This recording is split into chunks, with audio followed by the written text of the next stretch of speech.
Good morning students. Last lecture में आपने किया था जर्नल का मीनिंग, उसके रूल्स की ट्रांजैक्शंस को हम किस तरह से पोस्ट करते हैं। अब इसमें ट्रांजैक्शंस में आपने कैसे उसको ट्रांजैक्शन को आपने एंट्री बनाकर लिखना है। इससे रिगार्डिंग कुछ गुड्स से रिगार्डिंग आपकी इसमें टर्म्स हैं, जैसे कि परचेजेस कहाँ पे यूज होगा कि परचेजेस अकाउंट हम डेबिट करते हैं समटाइम, है ना। सेल्स अकाउंट हमारा क्या होता है, क्रेडिट, वो कब होगा, ठीक है। देन आता है परचेज रिटर्न अकाउंट, ये क्या होता है, क्रेडिट। फोर्थ आता है सेल्स रिटर्न, ये क्या होता है आपका, डेबिट। और इसी तरह से समटाइम हम इसको क्या यूज करते हैं, स्टॉक अकाउंट भी, ठीक है। तो आपको क्लियर होना चाहिए कि जब भी आपको गुड्स गिवन होती हैं, जैसे मान लीजिए गुड्स में आपको कोई नेम मेंशन किया हुआ है, बिल्डिंग है, कंप्यूटर्स हैं, तब तो आप क्या करते हैं, सिंपल मैंने आपको बताया था कि building account debit to cash account, यही करते हैं हम। बट कई बार आपको क्या गिवन होता है क्वेश्चन में कि सिर्फ गुड्स लिखा होता है, परचेज गुड्स फॉर कैश, तो उस टाइम आपको मैंने बताया था कि क्या एंट्री करनी है, कि उसके जगह एक वर्ड यूज होता है, वो क्या आता है, purchases account debit to cash. तो बेसिकली हम जो परचेजेस वर्ड यूज कर रहे हैं वो किसके लिए यूज कर रहे हैं, कैश के लिए, गुड्स के लिए ही। सेम एज इट इज अगर आप उनको सेल कर रहे हो तो सेल्स वर्ड हम उसके लिए यूज कर रहे हैं, किसके लिए, गुड्स के लिए। वही परचेजेस में से कुछ आपको रिटर्न हो गया तो उसके लिए कौन सा वर्ड यूज करते हैं, परचेज रिटर्न। इसी तरह से सेल्स में से अगर कुछ रिटर्न हो गया तो उसको हम क्या बोलते हैं, सेल्स रिटर्न। और कई बार हम इसके लिए कौन सा वर्ड यूज करते हैं, स्टॉक अकाउंट भी। तो अब कैसे है कि जैसे परचेजेस अकाउंट तो डेबिट होता है और टू कैश अकाउंट। इसी तरह से मान लीजिए कुछ आपने सेल किया है, तो सेल जब आप किसी चीज को करते हो तो आपके पास क्या आता है, cash account debit to sales, clear. और इसी से जो रिवर्स एंट्रीज होती हैं, परचेजेस यहाँ पे डेबिट हो रहा है और सेल्स यहाँ पे क्या हो रहा है, क्रेडिट हो रहा है। तो परचेजेस अगर डेबिट हो रहा है तो परचेज रिटर्न यहाँ पे आपका क्या हो जाएगा, क्रेडिट। अगर सेल्स आपका यहाँ पे क्रेडिट हो रहा है तो सेल्स रिटर्न क्या हो जाएगा, डेबिट, क्योंकि वो सामान जो आपने सेल किया वो वापस आपके पास आ गया है, तो वो चीज क्या हो जाएगी, आपकी डेबिट हो जाएगी। अब इसके बाद आपने इसकी इलस्ट्रेशन करनी है, जैसे इलस्ट्रेशन नंबर 1 थी वो आपने कर ली थी। इसमें क्या था, जैसे परचेज गुड्स फॉर कैश, तो इसके लिए सिंपल एंट्री क्या बन जाएगी, purchases account debit to cash.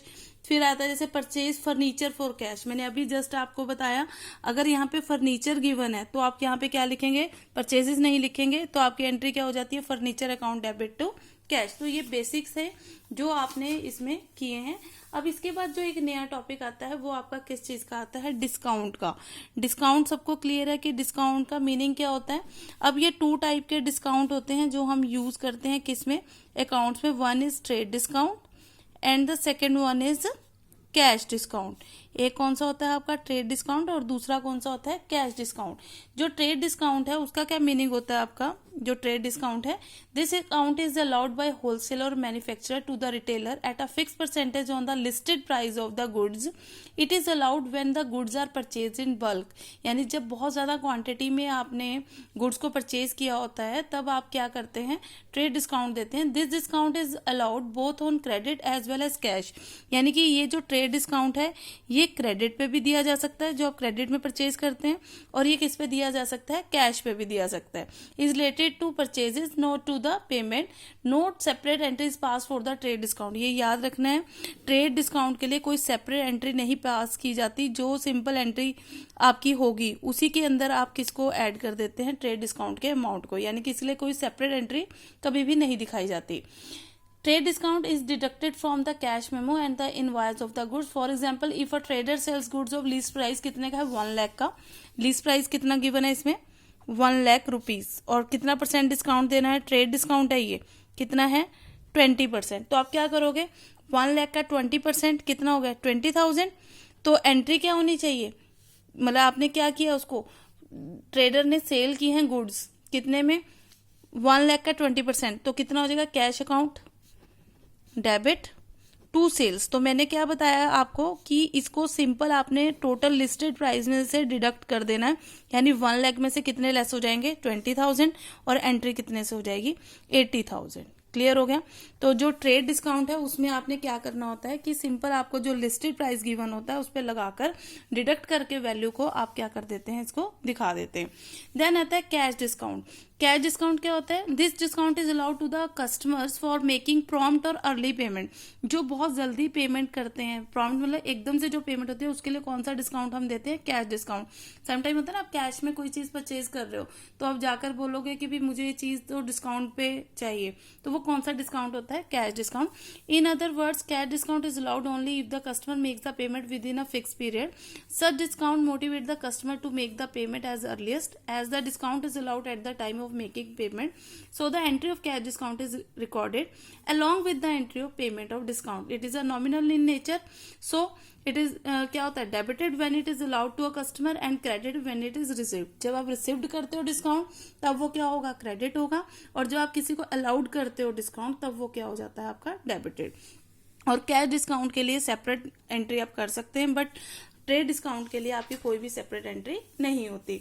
अब मान लीजिए इसमें एग्जांपल दिया हुआ, if trader sells goods, list price 20,000 का है और 10% 20,000 क्या दिया हुआ है आपको?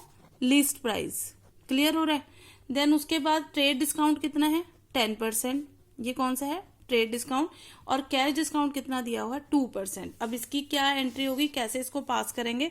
सबसे पहले जब भी लीस्ट प्राइस के ऊपर डिस्काउंट देना तो पहले कौन सा लगाएंगे? Trade discount. देन कौन सा लगता है? Cash discount. ट्रेड डिस्काउंट लगा के 20 का 10% 2,000, कितना अमाउंट बचा? 18,000। और 18,000 के ऊपर कितना लग जाएगा? 2%, तो वो भी कितना आ जाएगा आपका? 360। लेस करके अमाउंट कितना हो गया? 17,640 रुपीज। क्लियर हो गया? ये आपका किसका है? जब आपको ट्रांजेक्शन में दोनों के दोनों अकाउंट्स, दोनों के दोनों डिस्काउंट गिवन हो, ट्रेड डिस्काउंट भी और दूसरा कौन सा? कैश डिस्काउंट भी। अब इसके बाद जब ये एंट्रीज में आपको आएगा तो ये आपको क्लियर हो जाएगा। और एक चीज और आती है, उसको हम कौन सी एंट्रीज बोलते हैं? Compound journal entry. इसको आपने 1 मार्क्स के लिए भी लर्न करना है। कौन सी एंट्रीज होती हैं ये? Compound journal entries. इसका क्या मीनिंग होता है कि समटाइम्स 2 और more transaction relating to one particular account take place in same date. कई बार सेम अकाउंट को जो कोई भी ट्रांजेक्शन है वो 2 और मोर ट्रांजेक्शन एक ही दिन में हो जाती हैं, तो उसके लिए आप अलग अलग एंट्री ना करके उसको कंबाइंड एंट्री कर देते हो। जैसे paid salary 500, paid rent 500, same type का ना, salary to cash, rent to cash, तो उसके लिए अलग अलग एंट्री ना कर क्योंकि डेट सेम है। क्या सेम है? मान लीजिए डेट क्या है आपकी? 31 मार्च। डेट क्या है आपकी? 31 मार्च।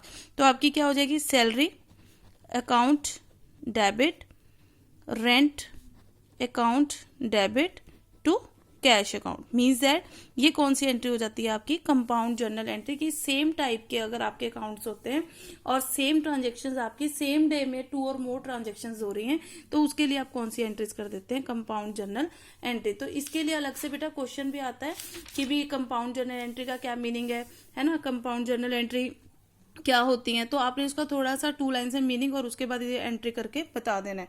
तो इसमें आपको काफी कुछ क्लियर हुआ। परचेजेस का, purchase return, cell return, stock, trade discount, cash discount and compound journal entries.